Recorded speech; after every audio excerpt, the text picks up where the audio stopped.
In only 4 years, the country of France saw the end of monarchy and two different governments. France was at war with every country in Europe who supported kings and queens, and at the same time trying to maintain a government at home. After the rebellions, France had a government led by the Third Estate known as the National Assembly.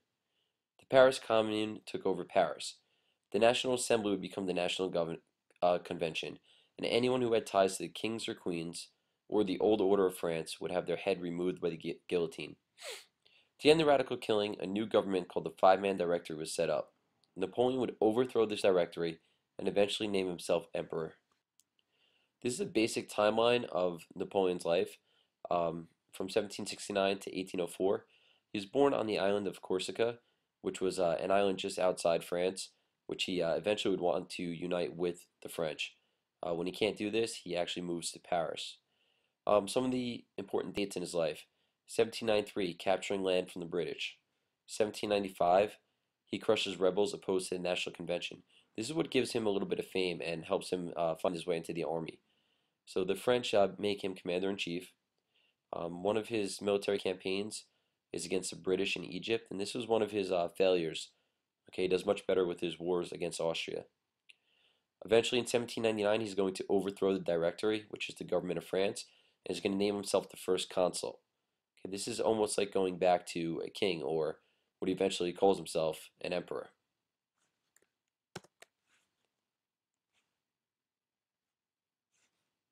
Napoleon was born on the island of Corsica to very wealthy parents and a very wealthy family. He attended military schools growing up. Napoleon became involved in politics very early in life through his father's influence. Eventually, he's going to move to Paris, and he is going to be alive right through the French Revolution. In Paris, he's going to lead a movement to crush the royalist army, who is trying to defend the king and his power. This leads him to become a well-known, leader of the French Revolution and of the military power that France can have. So he's named general, eventually becomes commander-in-chief. He quickly proves that he has experience in the military, and his military tactics help the French to win many quick battles by catching their enemies off guard. He wins wars against Austria and eventually is sent to Egypt, where he has early success there, but eventually is defeated by the aid of the British. Napoleon returns to France with his army, where he's going to overthrow the Directory and name himself the first consul.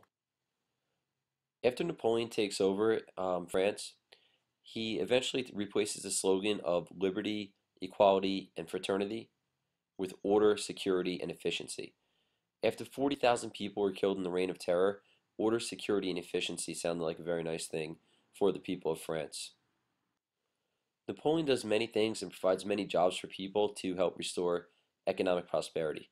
What that word means is, once again, providing jobs for people to have money and to make France an economic success again. He also has a new law code. He embodies several Enlightenment principles with the new law codes, which means basically giving equality and freedom to as many people as possible. Unfortunately, Napoleon did undo some of the great reforms of the French Revolution. One of these is he takes away the rights from women that they had gained previously, only a few years earlier, and he again goes back to the old system of the male being the head of the household and in charge of the wives and the children. Napoleon did several things as Emperor of France. The most important thing is building an empire. Okay, he would make France increase to way more than double its size. He creates this vast French empire by redrawing the entire map of Europe. This word annex, this is something we're going to see all the time as we study empires. Annex means to add outright, to take over an area and make it become part of France. He basically abolishes the old idea of the Holy Roman Empire and considers himself now the new emperor of the French Empire. He cuts Prussia, which is right next to France, in half, making half of it French territory. He controls almost all of Europe through forceful diplomacy. What this means is he takes his own friends and family members and puts them on the thrones in all these places. That way, he knows that they will be loyal to him and he can control them through his own family members. The only people who stayed outside of Napoleon's control was the British Empire.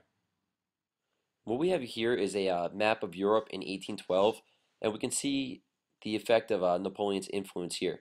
So let's look at the map key. The green is actual French territory. Okay, so France is located right here.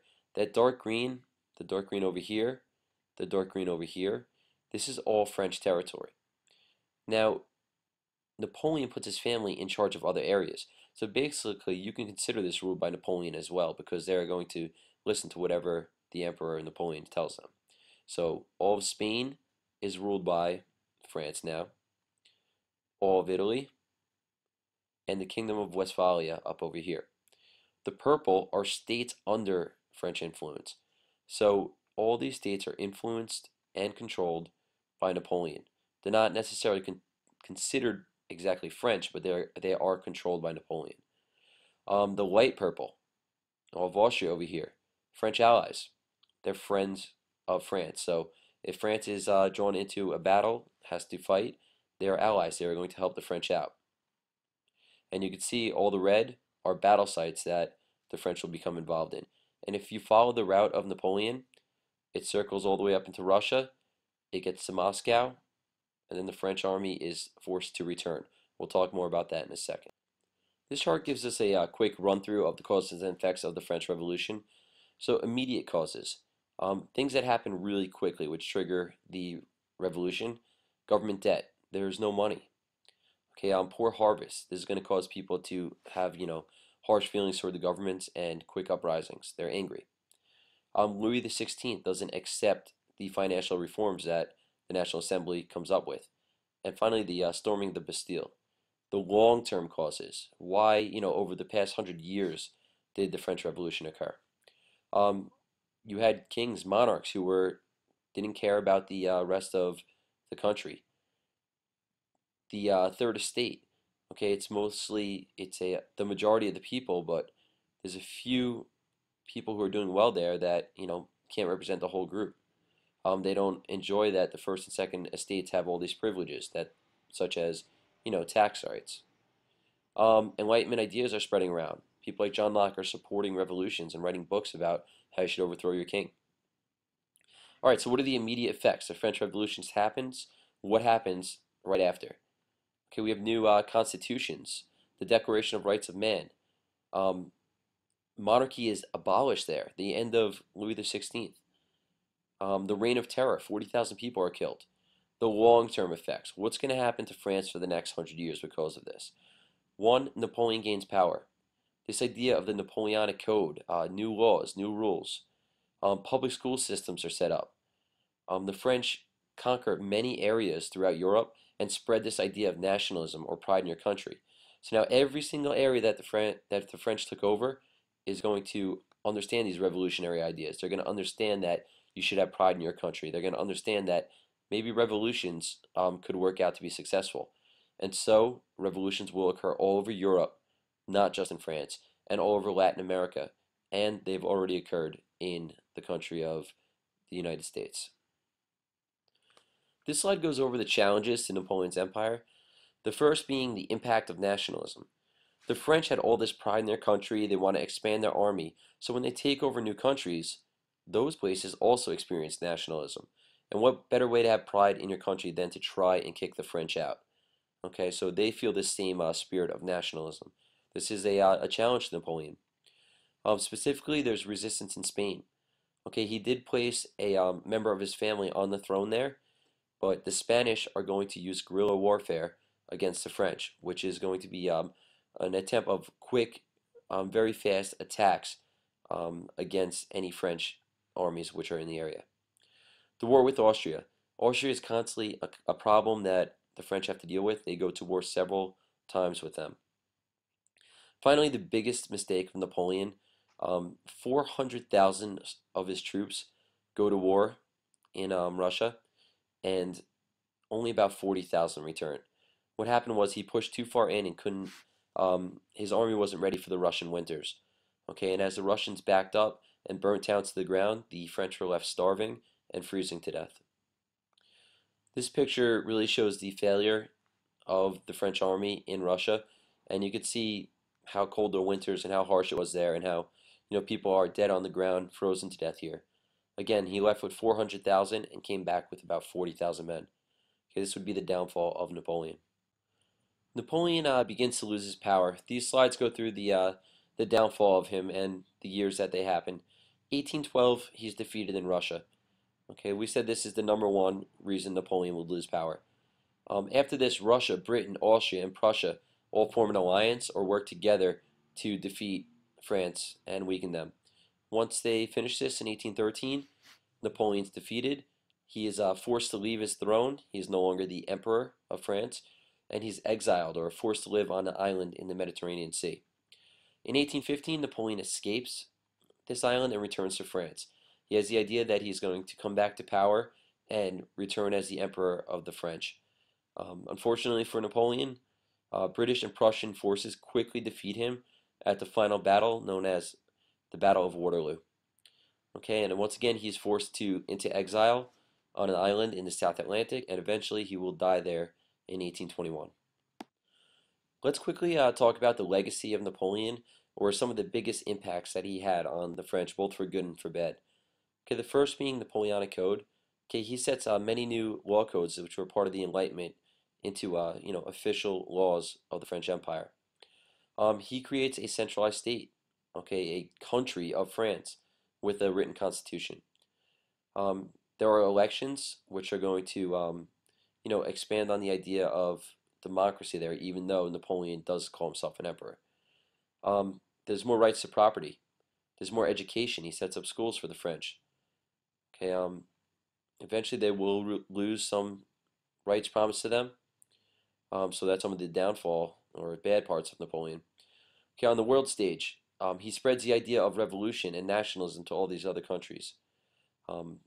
One failure is he almost gains a complete French empire, but he loses it.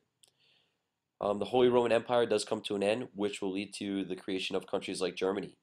Okay, there is no longer one giant empire of Europe, which was the Holy Roman Empire. It is now going to form separate countries. And through nationalism, we'll see even more of that. Something else, Napoleon sold territory that he had in Louisiana, in America, to the United States, the newly formed United States. So this would be a huge success for the Americans, and I would consider it a failure for the French. You might be asking yourself, after Napoleon took over all these lands and wrecked all these borders, and took all these old kings out of power and replaced them with his own family, what's going to happen now that Napoleon is gone to these countries? Well, they have a meeting. They call it the Congress of Vienna. Okay, they're going to go to Austria to try and fix all the things that Napoleon had done.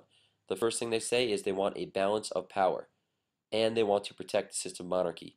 So they're going to put the old kings back on the throne, which Napoleon had defeated.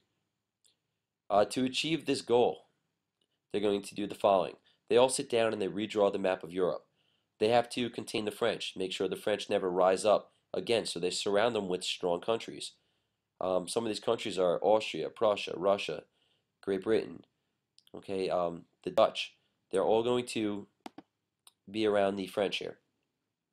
They promote the idea of legitimacy. All that means is they're going to put kings back onto the throne. Whoever was there beforehand is going to return. They feel like this return to monarchy is going to help them protect the French from becoming too powerful and restore the old order. Here we have a meeting of the Congress of Vienna and all the people who gathered, all the countries that are going to try to redraw the map of Europe and reestablish monarchy in all of these kingdoms.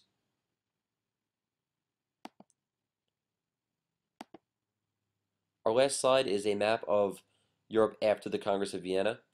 So if we look at some of these countries here, Great Britain was never changed by all this. Okay, they're going to remain up here. They were never taken over by Napoleon. Prussia, okay, this is going to be the formation of a new country here. You have the Austrian Empire, which is in orange, and you have the Russian Empire up here. Okay, France will still remain located over here. We have new countries that formed: the Netherlands, Switzerland, the Kingdom of Piedmont in Italy. Okay, and this will be the new map of Europe after the Congress of Vienna in 1815.